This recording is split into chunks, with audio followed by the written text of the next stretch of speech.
Where the Wild Things Are by Maurice Sendak. The night Max wore his wolf suit and made a mischief of one kind and another.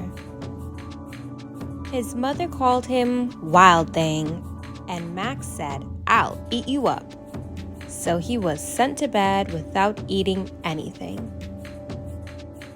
That very night in Max's room, a forest grew and grew and grew until his ceiling hung with vines and the walls became the world all around.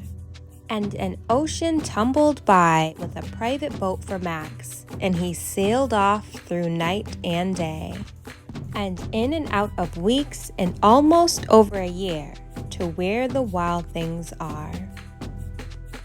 And when he came to the place where the wild things are, they roared their terrible roars and gnashed their terrible teeth and rolled their terrible eyes and showed their terrible claws, till Max said, "Be still," and tamed them with the magic trick of staring into their yellow eyes without blinking once.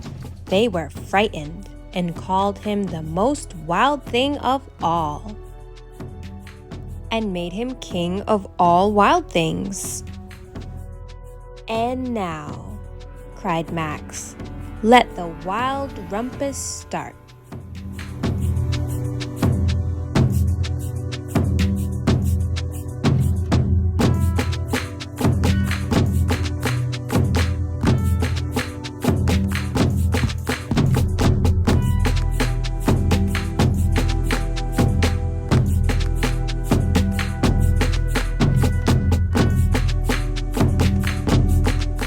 "Now stop," Max said, and sent all the wild things off to bed without their supper.